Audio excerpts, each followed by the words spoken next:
Olá pessoal, bom dia, tudo bem com vocês? Gente, bora começar então? Eu trouxe um tema hoje que me pediram muito na última live, que é relacionado à infância. Só que veja, hoje eu não vou falar sobre épocas de escola, especificamente, sobre dificuldade de aprendizagem, alguns pontos um pouco mais específicos que estão muito ligados ao TDAH, enfim, ao diagnóstico de autismo. Mas eu vou trazer uma visão, assim, sobre a organização da infância. Curioso, né? Como alguns princípios que a gente aplica na infância influenciam de uma maneira catastrófica a vida adulta. E eu quero que vocês participem, porque é uma conversa, não tem nada muito teórico nisso.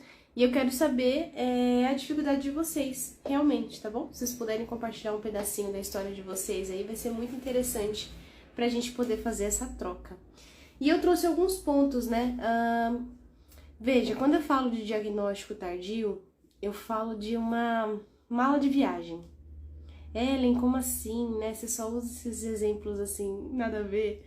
Mas eu gosto de trazer de forma lúdica, gente, porque pra mim sempre foi tudo muito difícil de ser explicado, né? Então eu gosto de deixar bem claras as coisas. Então, quando a gente fala de diagnóstico tardio, a gente fala de uma mala, né? É uma mala cheia de dores, de delícias, de experiências, de vivências. Muitas dessas vivências acabam trazendo marcas negativas e muitas dessas vivências vêm lá da infância.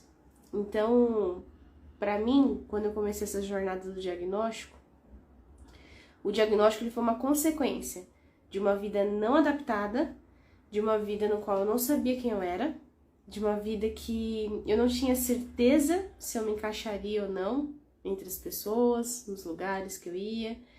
Então veio desse sentimento, eu preciso de respostas, né? Já falei isso outras vezes aqui pra vocês, que o diagnóstico tanto de TDAH quanto de autismo veio como um divisor de águas. Veio pra tirar esse fardo, pra abrir essa mala e me mostrar que eu era muito mais do que só um CID, né? Só um código, só um rótulo naquele papelzinho lá chamado laudo.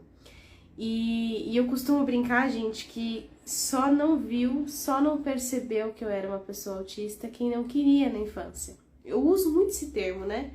Mas aqui eu já tô isentando os meus pais aí da culpa, porque eu até já falei em outras lives que eles não tinham como perceber mesmo. Até pelo tempo que eles passavam comigo, até pelas características que eram muito similares entre eu e meu pai. Eu sempre mascarei muito bem, e por eles serem de uma outra geração, de um outro estilo de vida, eles realmente passaram despercebidos. Então, estou isentando a culpa, tá? Vou trazer aqui um olhar um pouco mais crítico de como foi a minha infância.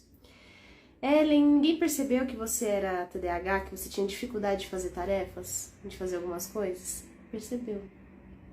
Porém, eu tenho um irmão, já falei aqui pra vocês, né? E esse meu irmão, ele é TDAH também, só que ele não é o TDAH que tem laudo. Ele tem todas as características, todos os prejuízos e as funcionalidades de um TDAH. Porém, pra ele, segundo ele, nunca fez diferença ter um diagnóstico formal. Né? Muito bem, chegamos nessa conclusão. E ele sempre foi o tipo de aluno que muitos falam preguiçoso. Então ele tinha um baixíssimo interesse por assuntos da escola. A minha mãe na época tinha que obrigar ele, trancar ele no quarto para poder estudar, senão nada. E sempre assim, ele falava que estava tudo bem, que tinha nota boa, e aí no final do semestre, uma semana antes de terminar o semestre, a minha mãe descobria que estava tudo indo muito mal e que ele ia repetir de ano, sabe essas coisas? E nada de julgamento, tá, galera? Mas eu não fui assim. Eu fui aquela criança hiper preocupada, cheia de dificuldades, super quietinha dentro de sala de aula, que sofreu muito bullying, muito mesmo, assim. Só não fui trancada no armário porque a escola não tinha armário. Então, eu e ele, nós éramos crianças muito diferentes. E os meus pais cobravam coisas diferentes de nós. Além da diferença de idade, nós dois fomos criados como filhos únicos. Quando eu nasci, ele tinha 15 anos. Então, logo ele saiu de casa. Quando eu estava em idade escolar, ele já não morava mais. Então, eu fui a filha única, o que tornou essa comparação entre as duas crianças muito mais difícil. Meus pais achavam que a gente tinha dificuldade de fazer as coisas ou de lidar com a rotina, porque a gente era filho único. Olha isso, olha essa ideia imaginária. Então, tudo isso colaborou para que eu não fosse uma criança muito funcional por muito tempo. Não tinha rotina, não era algo que meus pais gostavam muito, né? Eles eram super organizados, super engessados, mas não tinha uma rotina. Todo dia acordar tal horário, ensinar sobre higiene básica, almoço no mesmo horário, janta no mesmo horário, tudo que uma criança autista precisa. Tanto para que ela se regule, quanto para que ela aprenda essas habilidades e consiga exercer essas habilidades de forma individual, né?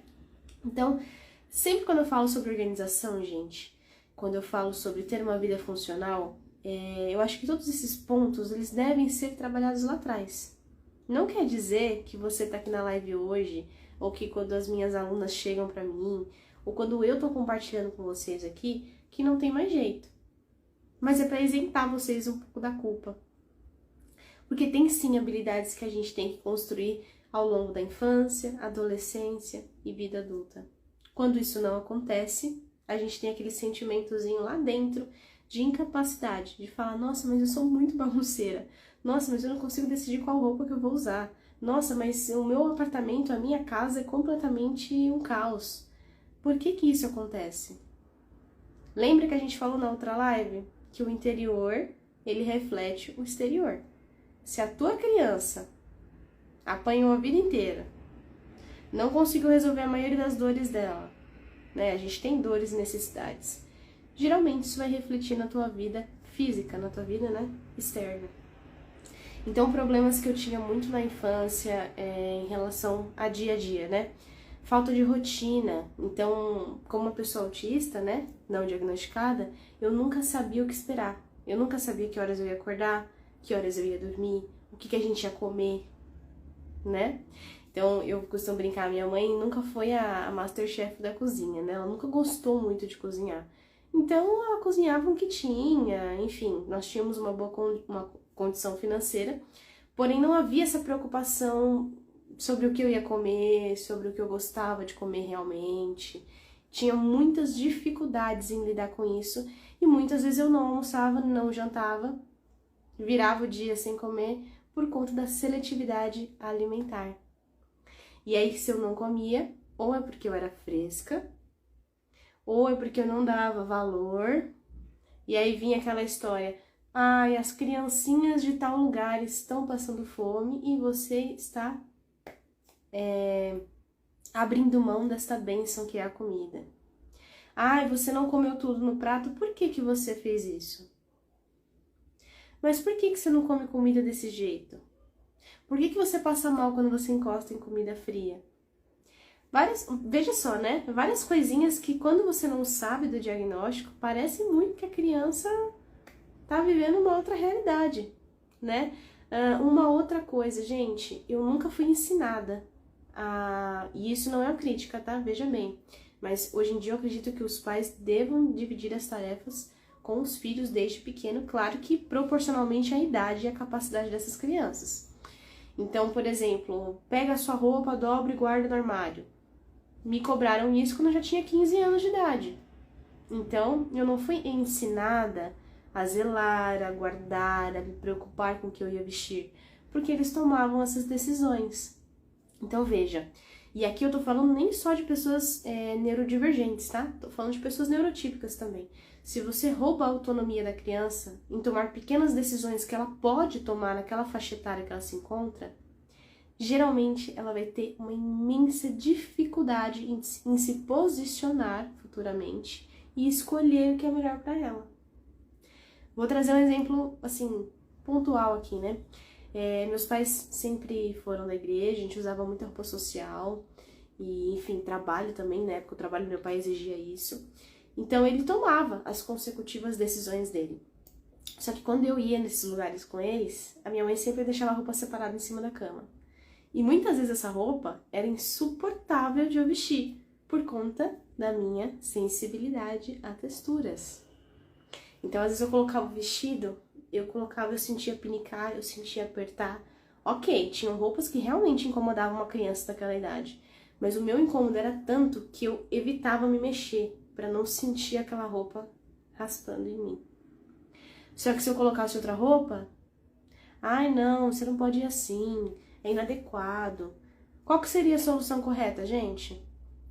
O que você gostaria de vestir? Eu posso ver? Eu vou te ajudar a decidir isso, se essa roupa é adequada ou não, mas a gente pode chegar num acordo. Então essa autonomia também fez com que quando eu entrasse na adolescência e na vida adulta, eu não tivesse nenhum senso de organização e de autocuidado. Eu deixava muitas pessoas decidirem por mim tudo. Gente, eu tô falando assim, tá? De roupas, de comida, de higiene pessoal, porque são coisas que pontualmente vão nos ensinando ao longo dos anos a como cuidar da gente e como enxergar o nosso mundo. Eu já falei pra vocês aqui que quando eu falei que eu ia casar, né, minha mãe falava assim, filha, mas meu Deus do céu, como é que vai ser a sua casa? Sua casa vai ser um caos, você não pode, eu tenho que te ensinar a fazer as coisas. Agora, na casa dos 20 e tantos anos, né? Claro que, gente, a minha casa é super arrumadinha, aliás, eu trabalho com organização, né? Não dá pra ser diferente. Mas foi algo que eu construí pra mim, do melhor jeito, com a melhor rota, da melhor forma, do jeito que é mais compatível com a minha rotina. Então, infelizmente, a gente aprende, só que aprende um pouco mais tarde, quando os prejuízos já são enormes. Em relação à escola, né? Eu nunca tive autonomia de falar, olha, tem prova amanhã. Legal. Se alguém me falasse pra eu estudar, já era. Mesmo que eu amasse aquela matéria. Eu era boa aluna, mas eu precisava dessa iniciativa de outra pessoa pra dar o start. E aí aqui a gente fala um pouquinho também sobre a disfunção executiva, né? Até o momento, gente, que eu tô contando pra vocês da história, eu não era diagnosticada nem com TDAH nem com autismo, né? Mas dá pra perceber a questão da disfunção executiva. Eu não sabia como começar, eu não sabia como fazer as tarefas. Eu tinha dificuldade de olhar em volta e falar o que eu preciso fazer. Eu via a desorganização, eu via as coisas que eu precisava fazer, enxergava, mas eu não sabia como chegar até elas, né? E isso é um relato muito comum por adultos, hoje em dia. Tanto nas minhas aulas, enfim, no meu curso, na mentoria, eu recebo muitos relatos de aluna que falam assim, Ellen, eu escrevo no planejamento, mas quando eu olho a tarefa, quando eu olho o que eu tenho que fazer, eu não sei o que fazer. É como se eu não conseguisse me mexer. Claro que tem a questão da paralisia, né, do TDAH e a miopia temporal, são coisas muito presentes, mas geralmente é os mecanismos os mecanismos da tarefa.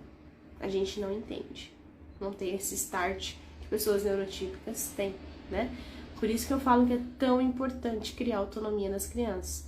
Ah, mas eu vou deixar minha criança se vestir sozinha para um casamento? Legal, vamos negociar. Deixa 2, 3 opções de roupa para ela escolher. Se ela pode lavar o prato dela, deixa ela lavar o prato dela. Isso não é exploração, gente. Isso é autonomia. Ensinar a criança que ela pode fazer coisas que estão ao alcance dela, que competem à capacidade e idade dela naquele momento. Capacidade de inteligência? Não, gente. Tô falando mais aqui sobre questões de desenvolvimento, realmente. Questão motora. Você não vai dar uma panela de pressão para uma criança lavar, né? Se a criança não consegue levantar um prato sem inclinar a mão. Isso não. Mas tem coisas que ela consegue fazer. Então, tô falando da minha experiência, tá, gente? Meus pais foram muito super protetores, me deram de tudo, só que a super proteção deles me tirou um pouquinho dessa minha autonomia, dessas minhas habilidades, que fizeram falta lá na frente. Talvez se eu fosse uma criança neurotípica, isso teria passado despercebida, né? Eu aprenderia no meio do caminho, aos trancos e barrancos, e já era, né? Só que como eu não sou uma criança neurotípica, né? Como eu não fui, eu acarretei alguns prejuízos já por ter dificuldades genuínas em realizar essas tarefas. Então, é esse cuidado que eu quero que vocês tenham, tanto com filhos, enfim. E se você foi uma criança como eu, que não teve muita autonomia, não se culpe, porque é tudo uma junção de pequenos pedacinhos aí, de pequenas experiências, e é completamente superável, né, gente? Tô explicando só algumas dores que a gente acaba trazendo pra vida adulta e não sabendo de onde vem. O que mais que eu anotei pra falar pra vocês, gente? Tem uma falta de autonomia, falta de responsabilidade, falta de rotina, né? A rotina era dos adultos, então quando uma criança ela tem que se encaixar na rotina de um adulto, aquilo não é dela, não pertence a ela. Ela tá sendo uma figurante na vida de outra pessoa. Então a criança precisa ter uma rotina isolada para ela, que ela sinta que as coisas e as tarefas que estão sendo feitas têm benefício próprio. Certo? Faz sentido? O que mais? A sensibilidade extrema que eu falei, né? Então, sensibilidade a sons, alimentos, a roupas. Inclusive, eu me lembro que a minha mãe, ela sempre amou. Eu nem sei se tem esse nome mais hoje em dia, tá, gente? Colcha de cama. É uma roupa de cama, tipo um cobertor, aquelas coisas que enfeitam, cheio de almofada e tal. E aí, nos anos 90 pros anos 2000, tava em febre, assim, em alta, fazer essas roupas de cetim. E eu odeio cetim com todas as minhas forças. Não é o cetim original, tá, gente? É aquele pano que parece cetim. E eu odeio com todas as minhas forças aquele tipo de tecido. Não consigo encostar. E aí eu lembro que ela cismou de fazer roupas de cama e costurar aquelas roupas de cama para todos os quartos da casa. E eu lembro que eu fiquei assim semanas sem conseguir sentar na minha cama, deitar na minha cama, antes dela tirar aquele negócio antes de dormir. Então, assim, são pequenas lembranças que eu falo, puxa vida, eu poderia ter conseguido falar que me incomodava, mas será que eu falei do jeito certo? Será que eles prestariam atenção? Ou não? Né? Será que eles entenderiam? Hoje em dia, olha que engraçado, eles não entendem o meu autismo por completo, gente. Eles aceitaram bem, já falei isso pra vocês aqui, sem neuras, tá? Mas eu não sei se eles têm dimensão do autismo, assim, da minha vida, sabe? Então, eu brinco que eu tô tendo uma segunda chance deles me conhecerem e de eu conhecer eles nessa fase atual que eu tô. Então, às vezes eu chego na minha mãe e ela fala, filha, olha, essa roupa não serve mais em mim, você quer? Aí, antes de eu vestir, ela fala, mas tem um negócio no pescoço que eu acho que você não gosta, né? Acho que você falou pra mim em outro momento que esse tecido você não usa. E aí eu olho, aí eu falo, nossa, agora ela nota. Né? Mas assim, gente, anos. Então, eu tô aprendendo a conviver com autismo em muitos momentos. Vocês vão ver isso que a maioria de nós que somos diagnosticados tardiamente, não é porque você tem 2, 3, 4, 5, 6 anos de diagnóstico, principalmente se você teve na vida adulta, que você entende por completo. Eu já falei isso em outros momentos, que a gente vai com o tempo e com o dia a dia, pegando pequenas coisas da rotina e falando, caraca, isso é do autismo. Nossa, eu não sabia que eu fazia isso. Meu Deus, as pessoas não fazem assim? Né? Então, é um aprendizado constante. Então, por conta da minha sensibilidade extrema também quando criança, eu me privei de muitas coisas, de muitas situações, né? Enquanto todo mundo tava prestando atenção numa coisa mais importante, eu tava prestando atenção na costura da roupa que tava me incomodando. E eu ficava horas prestando atenção naquilo. Então, várias coisas aí aconteceram. Falta de rotina, falta de noção de responsabilidade, falta de autonomia, muitos hiperfocos e a gente vai fazer live sobre isso, muitos hiperfocos acabam inúteis assim, que não servia pra nada. E aí esses hiperfocos tinham uma importância pra mim muito maior que qualquer escola, que qualquer relação, que qualquer conversa, que qualquer situação familiar ou social que eu poderia estar inserida, os hiperfocos eram mais importantes pra mim. Eu acho que era um jeito também de conforto, um jeito de me regular, mas eu não entendia essas minhas preferências, né? Eu acho que isso também influenciou muito na convivência e na minha funcionalidade também, certo? Gente, toda vez que eu falar essas coisas aqui sobre infância, sobre questões de família, eu tô trazendo pra vocês a minha experiência. Por mais que a gente seja parecidíssimos em relação de características e diagnóstico, foi a minha experiência. Pode ser que você tenha tido uma experiência melhor ou pior, não sei, mas fato é que eu ressignifiquei muitas coisas na infância e na adolescência. E quando eu trago aqui pra vocês é porque eu tô muito bem resolvida, tá? Então, às vezes eu só falo com cuidado assim para as pessoas não acharem que meu Deus, meus pais são um monstro. Não, gente.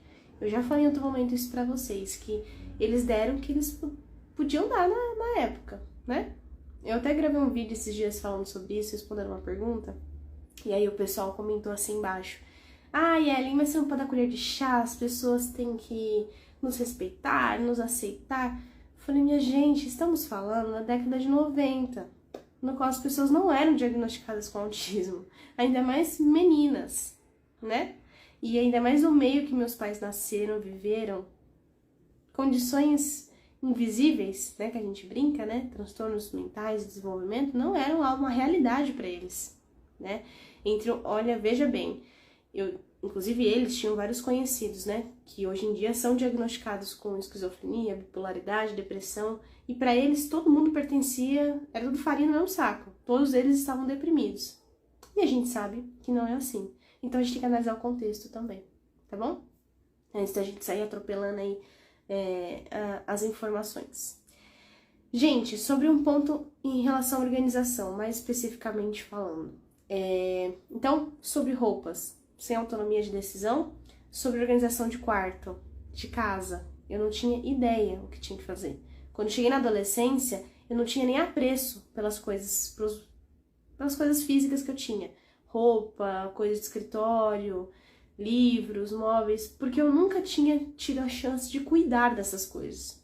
De arrumar, de organizar, de me ligar. Então, sempre fui muito desapegada. É ruim? Gente, em parte é, né? Porque se a gente não tem apego e apreço suficiente, a gente não se preocupa com o zelo. E se a gente não zela, a gente não cuida. E se a gente não cuida, chance é que você viva, basicamente, num caos completo. Então, demorei muitos anos para me ligar também, um pouco mais emocionalmente, com o meu ambiente, para que eu tivesse ânimo, mas não é bem essa palavra, de organizá-lo e cuidá-lo a ponto de interferir no que eu estava sentindo, certo? Isso mudou bastante quando eu tive a minha casa, só que eu mesmo assim enfrentei muitas dificuldades porque eu não sabia como fazer, né? É falta de ensinar? Não é, gente. Se você vê no YouTube aí, você consegue achar tudo hoje em dia, né? Como lavar uma roupa, como fazer tal comida, como consertar tal coisa. Só que é iniciativa. E o start que a gente muitas vezes não sabe de onde vem, né? Então tudo isso também é muito construído na infância. Gente, tô falando aqui de um cenário ideal, tá bom? Não é a realidade. Entendam bem. Algumas crianças crescem mais funcionais, outras não. Outras aprendem de acordo com a necessidade, como foi o meu caso. A vida foi passando, me atropelando, e eu fui indo, fui mascarando, fui me adaptando, e hoje, beleza. Mas eu trouxe esse tema da live realmente para tirar essa bagagem de culpa que muitas vezes a gente tem, e também ressignificar algumas coisinhas lá da infância. Sem ter aquele olhar que a gente tem muitas vezes, não detalhado, que é só culpar quem estava com a gente, né? Porque essas pessoas também tinham as dores delas, e talvez por criação também, por gerações, foram ensinadas da mesma forma. Deixa eu ver os comentários aqui, gente, que tem comentário pra caramba. E pra quem é novo, sabe aqui que, quem é novo e quem é velho na live, sabe que eu sou a rainha dos comentários bagunçados. Eu não me entendo com o Instagram em relação aos comentários. Leila comentou que foi diagnosticada com TDAH. Descobriu pelo filho, pela filha, ou você foi a primeira a ser diagnosticada? A Lígia falou, primeira vez aqui, diagnóstico tardio de TEA, 3 anos. Seja bem-vinda, Lígia. Vini, bom dia, meu querido. Ai, meu Deus. Suldrica mandou assim, Ellen, é possível tratar TDAH sem medicamento? Só com terapia, atenção, qualidade de vida? Drica, mas depende muito do TDAH e do teu estilo de vida. Por que eu tô falando isso, tá? Eu acho que são fases. Eu não sou contra a medicação de forma alguma, tá, gente? Vou deixar claro isso agora. Mas hoje em dia eu não uso remédio pra TDAH. Pra atenção, estimulante, nada. Inclusive, eu parei de tomar o remédio pra ansiedade faz alguns meses já. Mas por quê? Vamos falar com cuidado aqui, gente. Hoje em dia, eu tenho condição e um estilo de vida que me permite não tomar medicação. Entende o que eu tô falando? Veja bem, quando eu fui diagnosticada no fim do ensino médio de TDAH. Tinha 17 anos, por aí. E aí, em seguida, cursinho pré-vestibular, faculdade, início da vida adulta, eu trabalhava igual uma condenada. Você não tá entendendo. Eu trabalhava muito, muito mesmo. O dia inteiro, eu estudava à noite, chegava tarde, acordava 4 horas da manhã, 5 horas da manhã e segue aí. Com aquele estilo de vida que eu tinha, pra mim era impossível ficar sem a medicação do TDAH. Eu não tinha tempo de me desenvolver. Eu não tinha tempo pra dormir direito. Eu comia industrializado o tempo todo, né? Por conta de seletividade alimentar, tu acha mesmo que sempre tinha na geladeira o que eu queria fazer, o que eu comia. Não, eu morava com outras pessoas, eu morava com a minha família, né? O mundo não girava em torno de mim. E porque eu chegava muito tarde, eu vivia comprando coisas no supermercado. Excesso de açúcar, excesso de gordura, alimentação muito pobre, em proteínas, em vitaminas, etc. Pouca hidratação, porque eu nem lembrava das minhas necessidades básicas, muito estresse e o TDAH. Mesmo que eu não fosse TDAH naquele momento, eu teria problemas de concentração e de funcionalidade. Imagina sendo TDAH. Então, naquela fase, a medicação foi um estabilizador para mim, me ajudou muito. Me deu um gás para eu terminasse aquela fase super estressante de corrida que eu tava e me desse uma pausa para eu pensar o que eu poderia fazer. Mas é completamente possível. Só que aí vai depender assim. Colocar na balança. Eu tenho que fazer um esforço colossal para sobreviver sem medicação? Depende. Então depende da psicoterapia, depende da tua rotina, dos teus horários, do trabalho, das tuas responsabilidades. Eu acho que tem muito disso também, tá? Mas é completamente normal e vai fazer... Vamos lá, deixa eu fazer as contas. Acho que uns 5 anos. 5 anos mais ou menos que eu não tomo nada pra TDAH. Claro que, tá, gente? Vamos abrir um parênteses aqui. Depressão, ansiedade por anos da minha vida. Depressão severa, etc. Eu tomava outras coisas, antidepressiva, etc. Mas não pro TDAH. Hoje em dia, graças a Deus, já estou quase que totalmente sem nenhuma medicação. Mas, como eu falei, depende do estilo de vida. Ah, e é gradual, tá? Pelo amor de Deus, não vai me sair dessa live e falar assim, ó, hoje, a partir de hoje eu não vou tomar mais medicação. Gente, tem o tempo certo, a forma de tirar a medicação, você tem que dar alguns sinais de prontidão aí, tá bom? É bom sempre falar, né, minha gente, porque eu fico preocupada, às vezes eu falo alguma coisa aqui e vocês fazem depois, então se atentem a isso. A Aline comentou aqui, hoje, assistindo os vídeos, né, enfim, sobre o assunto, também fico perguntando como ninguém percebeu. Eu entrei nessa neura, do TDAH não muito, tá? Porque eu acho que o TDAH, apesar de ser estigmatizado, não é tanto quanto o autismo. E como a gente tá acostumado a ver a cara do autismo de forma clássica em crianças que têm um nível de suporte maior, e eu me perguntava assim, cara, não é possível, como é que alguém achava normal uma criança conseguir conversar com um adulto na mesa sobre assuntos super complexos? Como é que você achava normal uma criança chorar assim por horas porque tinha que lavar o cabelo? Porque tinha muita sensibilidade no couro cabeludo, então quando minha mãe me ajudava a lavar o cabelo, era o pior dia da semana pra mim, era lavar o cabelo. Será que ninguém percebeu por que eu gritava tanto, por que eu chorava tanto, né? Será que ninguém percebeu que eu gostava de corpo humano e eu conseguia ver sangue e aulas sobre anatomia com 7 anos de idade? O hiperfoco.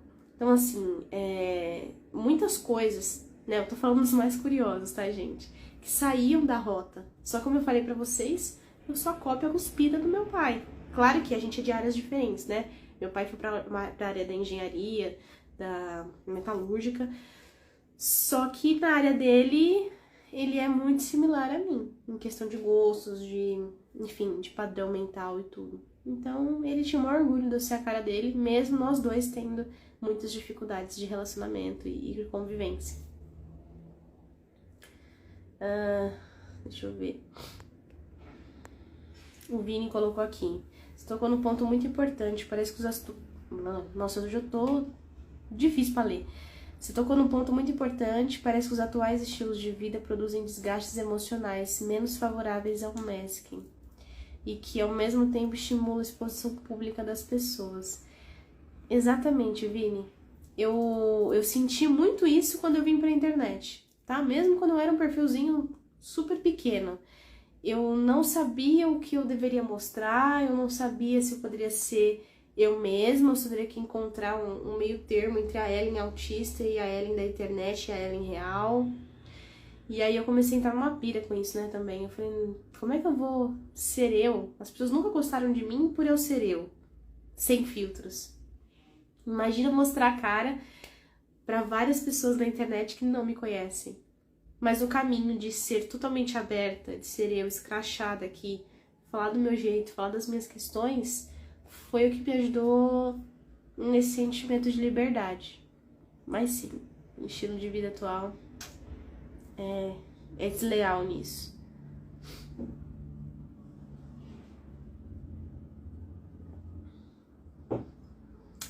Você falou aqui sobre o bom de diagnósticos, né? Eu acho que tem vários pontos aí. O meu conhecimento, a gente acaba entrando em contato com muitas pessoas diferentes, né? Até pela internet. E talvez se eu tivesse visto outros autistas adultos em alguns anos atrás, eu teria me descoberto antes. Então tem essa questão da similaridade também, né? Da identificação. Eu acho que quando a gente é mais apresentada a diversidade, a gente tem uma possibilidade maior de aceitação, né? É aquela coisa do estereótipo. Se eu vejo em filmes e novelas uma pessoa que é muito parecida a mim, eu vou me sentir representada. Mas se eu não vejo, eu entendo que o que eu sou não se encaixa. E aí eu preciso tentar mudar isso, né? É uma programação quase que inconsciente. A gente tem essa necessidade de estar inserido numa tribo, de ser aceito, de estar dentro de um padrão, mesmo que esse padrão que não seja um padrão grande, mas a gente precisa dessa identificação. A Aline colocou, tive muitos problemas com roupas. Gente, vocês acreditam que eu cortava a roupa? Olha que, hoje em dia eu fico até triste, né? Eu poderia ter doado pra alguém, enfim. Mas eu cortava a roupa. A primeira chance que eu tinha, que eu tava sozinha em casa, ou que eu tinha um momento ali que meus pais não estavam perto, eu pegava aquelas roupas que eu odiava, que minha mãe sempre queria me vestir, cortava, jogava fora, punha no fundo do saco de lixo. Então era uma operação especial lá em casa.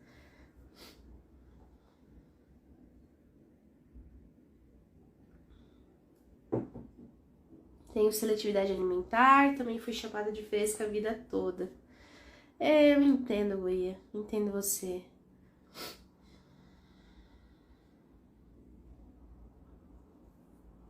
O Vini colocou aqui, eu ainda fui favorecido, porque quando jovem cresci numa família muito menos autoritária do que a média, que me fez me destacar intelectualmente. Em relação a estudo, gente, eu não tenho o que falar, assim, dos meus pais. Meu pai era o tipo de pai que tudo que era relacionado à educação, à arte, a gostos, assim, ele sempre foi um grande apoiador. Porém, nem tudo é perfeito, né? Ele era muito rígido mentalmente, então a convivência era um pouco mais difícil. Inclusive, uma curiosidade, né? Meu pai, enquanto tava naquela fase que a minha mãe queria me dar Barbie, Polly, essas coisas, eu passava na loja de brinquedo com meu pai e meu pai falava assim, você quer um microscópio, você quer um kit de química, o que você quer? Né? E não é porque ele tava incentivando, é porque eu preferia essas coisas quando eu era pequena. E aí ficava aquela competição por brinquedo. A minha mãe dava boneca, ele dava um microscópio. Ela queria que eu brincasse de tal coisa e ele caçava formiga comigo na praça do bairro. Então, era uma coisa bem esquisita.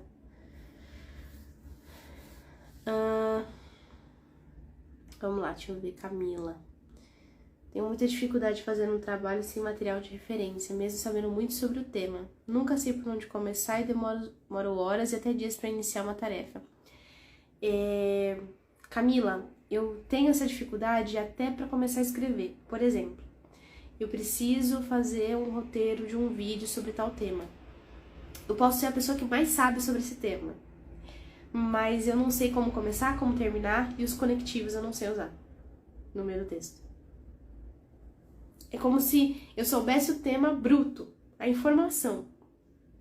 E às vezes é uma informação que ninguém sabe, ou que poucas pessoas sabem, e que ela vai ser super valiosa para aquele momento, mas eu não sei articular ela. Isso acontece na fala, no texto escrito, nas tarefas que eu faço, no que eu me proponho a fazer. Então, muitas vezes eu tô procurando na internet assim, como começar uma conversa. E eu falava, meu Deus do céu, se eu não sei fazer isso, quem garante que o restante do assunto também eu vou saber mesmo? Eu acho que isso é coisa da minha cabeça. Então eu tinha dificuldade, né? Tenho, né? Muita. Agora tá um pouquinho melhor porque eu faço mais isso. Mas não deixa de ser uma dificuldade genuína minha, que é como começar, como articular, como colar as partes que fazem sentido quando você tá falando um assunto. Então isso é muito difícil. Pelo menos pra mim, tá, gente?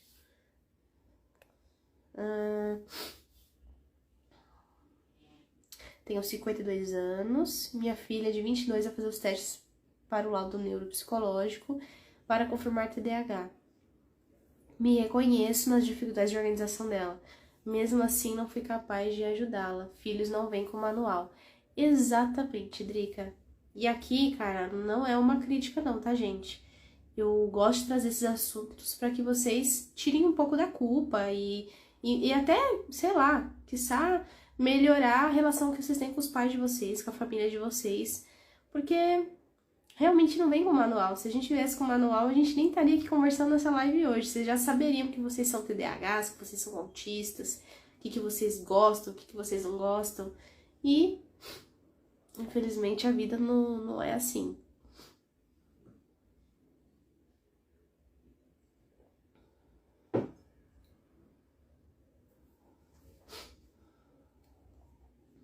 A Vi perguntou aqui assim, você tinha apagões de memória de coisas ou conversas que tinham acabado de acontecer? Não que eu me lembre, eu não sei se eu sei exatamente o que você tá falando, mas eu tinha momentos de ausência, tenho até hoje. Inclusive, Gabriel sabe disso pelo meu padrão visual. Às vezes eu mudo a forma com que eu tô olhando alguma coisa, ou algo, ou alguém, e ele sabe que eu não tô escutando ele. E é muito comum. Não é epilepsia, tá, gente? Tem algumas crises de ausência que a gente chama, que o pessoal chama erroneamente de crise de ausência, que é epilepsia. Que a pessoa desliga. Não é isso. É mais ligada à atenção, realmente. Eu tô viajando. Viajando real. Você pode falar comigo. Quando eu voltar, eu vou olhar pra sua cara e falar assim, o que você falou mesmo? Tá? Então, não, uma coisa não tem a ver com a outra. Ah, sim. Exposição pública igual a redes sociais. Viver de aparência. Parece que a gente é uma pessoa aqui, uma pessoa em casa e uma pessoa pra gente.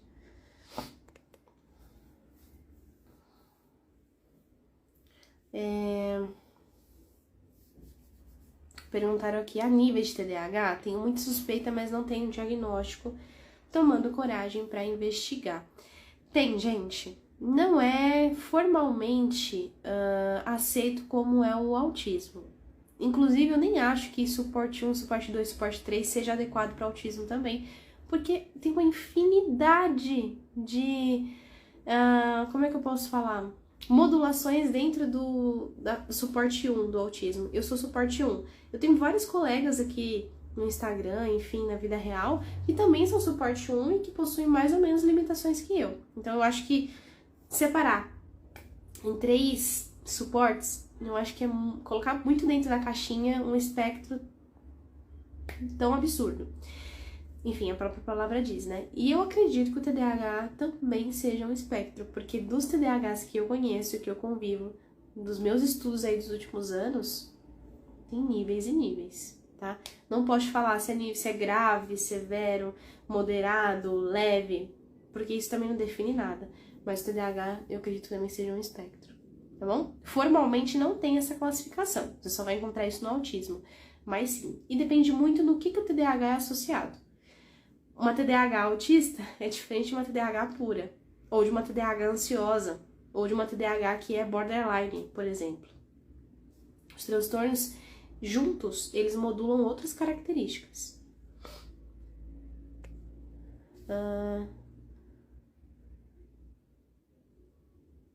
Camila falou aqui, sempre achei que eu era diferente por ser ruiva e sardenta, por isso não me encaixava e não conseguia me conectar com ninguém, nem familiares. Olha, eu não sou ruiva, meu cabelo é loiro, gente, um loiro escuro. Mas o sardenta eu entendo perfeitamente. Olha aqui. E olha que engraçado, né? Eu não gostei de mim por muitos anos. Eu não entendia por que eu tinha a cara suja. Eu usava esse termo, né? E não é porque eu não gostava das minhas sardas. Porque eu gostava das minhas pintinhas. Quando eu era muito criança, eu gostava. Só que as pessoas não gostavam. Porque não era algo que você via recorrentemente, né? Hoje em dia, igual o Vini falou, a gente consegue ter mais contato com pessoas que são ruivas, que têm essas condições genéticas. Mas eu não gostava. Então, na escola, quando as crianças falavam assim, nossa, que estranho, por que sua pele é assim? Eu parei de gostar. Porque eu falei, se eu não sou aceita, né?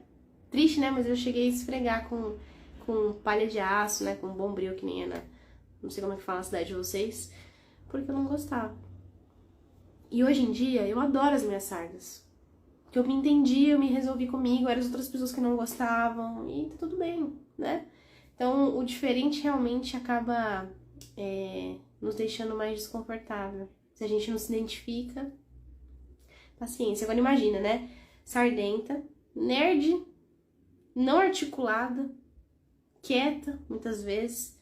Eu era, assim, o combo perfeito para sofrer bullying nos anos 90 na escola, né? Então, teve uma vez que me trancaram no banheiro, gente, eu fiquei 6 aulas dentro do banheiro trancado. Pra mim foi um alívio, porque eu nem tava querendo ficar na aula. Mas ninguém percebeu a falta. Eu não sei o que é o pior. A professora, auxiliar de sala, ninguém percebeu a falta de uma criança durante 6 aulas.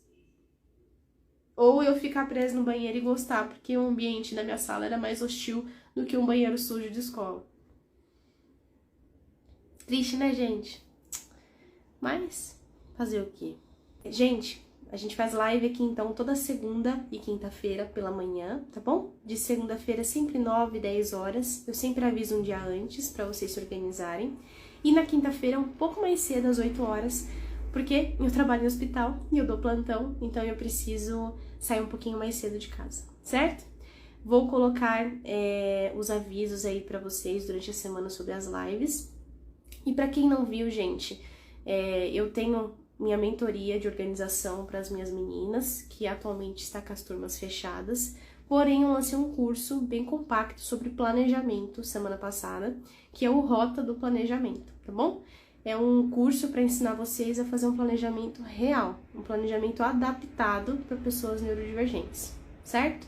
Tem link na minha bio, tem post aqui no feed. Se vocês tiverem alguma dúvida, realmente o curso foi preparado com muito carinho, com muito cuidado, mediante a minha experiência, o que eu faço realmente que funciona pra mim, sendo uma pessoa TDAH e uma pessoa autista, tá bom? Um beijo, fiquem bem, boa semana. Vou abrir caixinha hoje de perguntas, se quiserem mandar alguma coisa lá, fiquem à vontade. E foi um prazer estar com vocês hoje, certo? Um beijo, fiquem bem, gente. Tchau!